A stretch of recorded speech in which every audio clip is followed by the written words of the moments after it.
laba qayb weeyaan كو guryaha qayb magacyo magaala ku qoran qaybna waxaa noogu qoran magacyaha geedaha ka baxa beerta yihiin mirahan bal daawadayaasha kulanti wacan oo wanaagsan daawadayaasheeda qiimaha iyo qaayaha leh meel walba dunida daafaheeda aad ka joogtaan waxaan idin leenahay ciid mubaarak ciid العافية kullu caam wa antum bikhair maanta inaan meeshan quruxda badan ku ciidno ama aan halkan muuqaalka idin kaga soo duubno iyo meesha aan joogno iyo sirta ku dugan waan idin ka dabageyn doonaa wadna nala daawan doontiin iyo maanta meesha aan ku sugannahay waan idin kaga mahadcelinayaa ku xirnaanshaha Mansoor Media barihiisa kala duwan sida TikTok Facebook iyo YouTube kaba waxa garabkayga midig jooga oo maanta ugu nimid goobtiisii mid ka mid ah halabuurada Soomaaliyeed waliba la oran kara kuwa ugu halabuurka fiican hadda halabuur maqli jirtay oo gabyaad taqaanay oo farsamo yaqaan taqaanay waxa yimid markana halabuur maskaxadeed iyo wax soo saar waxa garabkayga taagan Luqmaan Axmed Maxamed oo ka mid ah milkiilayaasha iska leh goobtan quruxda badan in muuqaalka idin kaga soo tabin doono waa Himilo Agrafan Luqmaan soo aad baan wanaagsantahay walaal waan dhawahay waan ku faraxsanahay maanta inaad soo booqataan martida sharafta leh qiimaha leh magaalada fog ee Nairobi nooga yimid sharaf bay noo tahay inay maanta noo imaataan nala ciidaan oo si fiican baan idin soo dhaweynaynaa soo dhawaada waa ku mahadsantiin Luqmaanow waxaan gacanta ku haynaa marka horeba intaanan Himilo iyo sheekada gelin laba cabitaan oo kala duwan waxaan u maleynayaa anigu maanta inta aan cabahayay kan waa kii saddexaad baan u maleynayaa oo kala duwan oo noocyo kala duwan ah si fiican faleefaro kala duwan si fiican maxay ka kooban yihiin faleefaradan maxay yihiin mirahan bal daawadayaasha si fiican oo waliba ay ka mid yihiin mirahan kuwa ka soo go'a beertaada aad iyo aad baad u mahadsantahay abwan waxa weeyaan cabitaanadan aan gacanta ku hayno waa cabitaanada beertayada ka baxa cabitaanka aad gacanta ku hayso waa passion geedka passion ka dhahan waa mirihiisii oo beerta laga soo guray kadibna la soo shiiday leedin keenay kanaan gacanta ku hayo waxa weeyaan geedka la yiraahdo strawberry-ga asagana beertu ka baxa waxa kale oo beerta ka baxa cabitaanka mintiga oo cabitaan cagaaran oo maanta asagana aan rajeynay inaad cabteen si fiican waxa kale oo beerta ka baxaya cabitaan la dhaho beetroot oo asagana maaragtay Soomaalida oran jirtay qaysarka ama waxa la yiraahdo baytraafka ay dhahan asagana ka baxa marka cabitaanadaas oo dhan waa cabitaano oo maaragtay dabiici ah oo beerta laga soo gurahayo kadibna meeshan liin ku shiido sida la iyo warshad iyo ma soo maraan suuq kala iyo kama soo deeytaan maraan beerta laga soo guraa kadibna waa la shiidaa oo waxa la qofka jooga magaalada dunida daafaheeda jooga rabo inuu Himilo soo aado waa uu gaarigaaga hore u soo qaado labadaada maro waxba ku soo talagalin hatta shaah magaalada ka soo cabbi magaalada waxa kama soo cabbaysid wax walba halkan shaahiyada noocyadiisa kala duwan haduu noqdo rosemary tea haduu noqdo thyme tea haduu noqdo mint tea saddexda geedan ku sheega saddexdaba meeshay ka baxaan beerta oo wada shaaha intaba waa lacab maanta intaba waa lacab nasiib wanaag aadiya waa tahay daawadayaal waxaan wali joognaa waxaan idin sheegnay sida uu hordhaca aad kaga tusnay Himilo Agrafan Himilo maxay qabataa Himilo Agrafan sida magaceedu ku cad yahay waa beer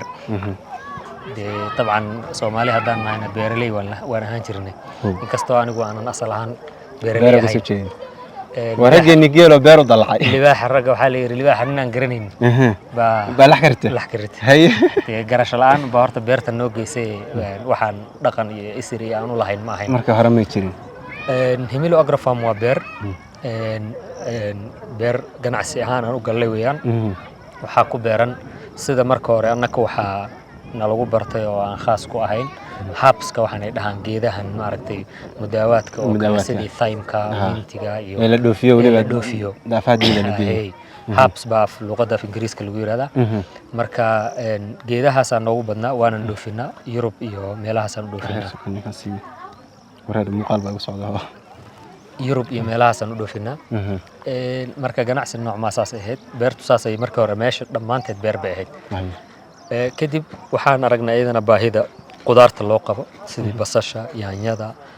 barbarooniga Allah kuma daraaday carrotka waxa soo dhan in baahi ay jirto suuqa marka ayakana waan ku soo darnay inta waan kordhinay marka Himilo wixii kolleyto u baahnaa qof ama guri looga baahnaa haday cabitaan noqoto haday qudaarta kale cunada lagu darsanayo ay noqoto haday noqoto waxyaalihii dabada loo geyn doono waxyaalaha najarka dabiiciga laga sameeyo ama daawooyinka laga soo sameeyo laga sameeyay intaba ku dhan yihiin intaba waa ku dhan yihiin waxa kale oo sheeko cajiib ah سفيح waxaa tiri raggii geeleyda ahaa geeli way ka dalici karaan oo beer bay u dalici karaan oo waxbay ka soo saari karaan oo weliba way ka guulgaari karaan هذه iyadu waa wada furan maadna إن كستو جيليدو أي آمن سنتها إن أنتو جيل كتجي بير هذه إنه هوس النقطة أنا فكرة سكلان قبنايو وحياله أو جيليد أنا لقى في عيني هاي بيرها يقولك وحصل صار كيو iyo maaragtay in ilaahay la isku xidho rasmiga dhulka lacagta ku ridaysa inuu soo bixin kala ma ogid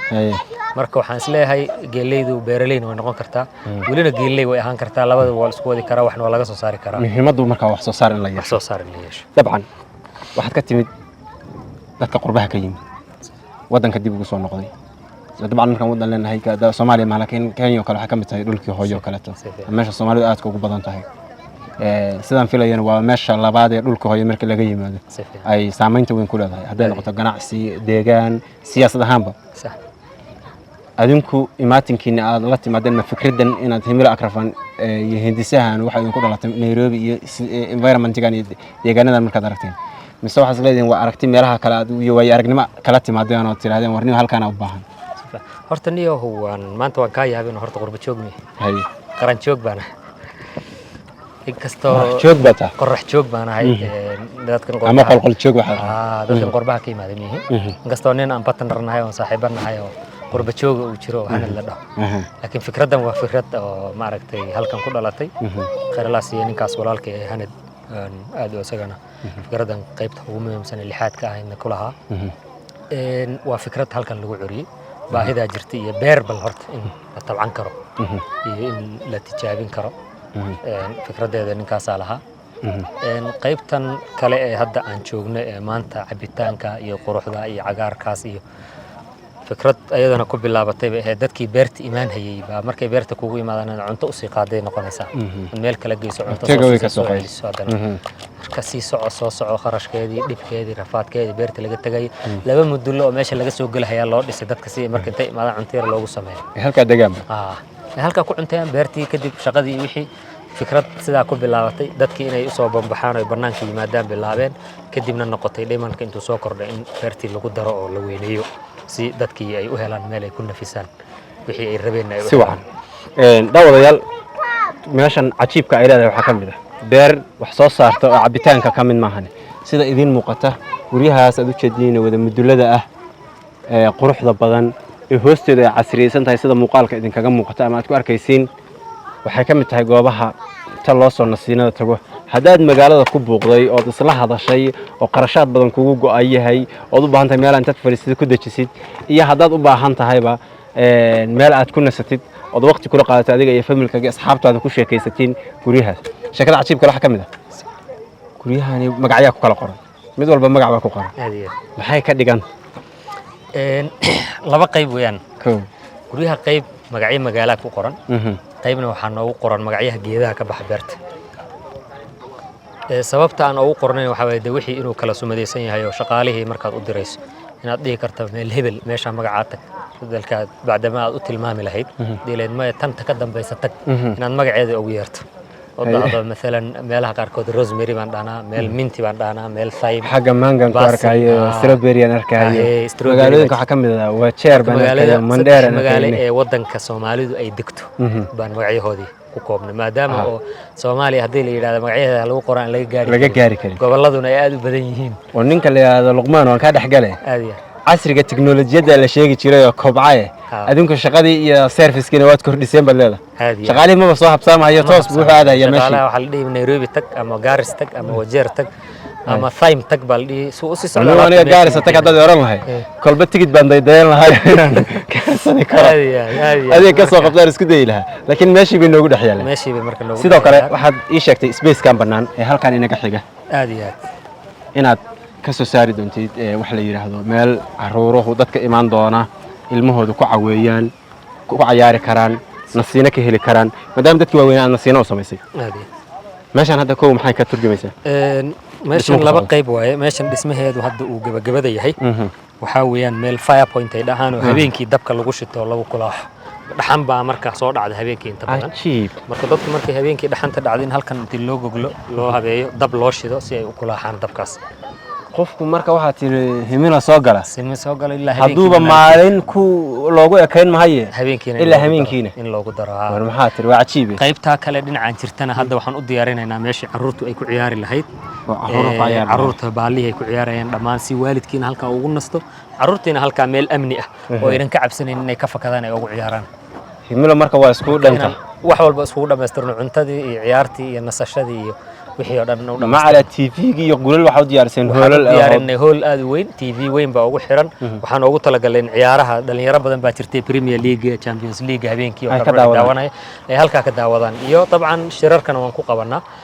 training oo agriculture training oo beeraleyda iyana waa lagu tababaraa marka hoolkan conference-yada ka dhaca shirarka ka dhaca xafladaha lagu qabsadaa waxyaalahaas waqtiga xafladii waxa aynan jirin ama trainingku uusan jirin waxa loogu talagalay inay dhalinyaradu sabtidii iyo xadda ay ku nastaan oo ciyaarihii aynan seegin casarkii iska daawadaan inay himila wada dhanta wax ku tusaysaa maanta markaan u soo tabaabushiisanayo in himila u socdaa waxaan ilaa sida dadka kale xataa ciidaan u ciidi mahayo oo dhaqameed baan u soo xirtaa sida ay dhaqameed goobna si ma sha Allah xagan waa beertii dhinacan marka beertii baa naga jirta beerta saan idin sheegay qaybtan herbska ee rosemary-ga iyo mint-ka iyo thyme-ka iyo basil-ka markii laga soo tago si guud horta waa 12 ekar bay ka kooban tahay si guud 12 ekar bay ka kooban tahay marka 12 ekar qayb rosemary baa saaran qaybta kalena waxaa saaran qudaartii basashii barbaroonigii yaanyadii karadkii kabsar caleentii wixii oo dhan baa saaran dhinaca kale ka sii jirto waxaas aad arkaysa meesha ku beeran waa balkii xoolaha wuxuu noogu xaraysan yahay idahan aad cunaysaan iyo hilibkan aad cunaysaan waxa weeyaan halkaasay ku xaraysan yihiin waa dhagta la soo qabo waa la gowrici hilibka injeer ku jiro oo la soo gadahaya ma aha hilibka aan cunaynay ee halkaana lagu marti qaaday wasaguna waa himilu ka mid yahay xagga xoolihii ku jiraan waxa kale inta noo dheer annagu hilibka aan qallo waa ido idahan ku takhasus iduhu marka maxaa la yiri ka caafimaad badan yihiin dabcan qaatiirta ariga cadka iyo way ka fiican yihiin way ka waxaysan yihiin marka si casri oo cajiib ana waan u sameynaa bal daawadayaasha waxaan tusaynaa environment-ga meeshan insha Allah dabcan iyo sida ay u daawadaan aad iyo aad guriyo qurux badan si fiican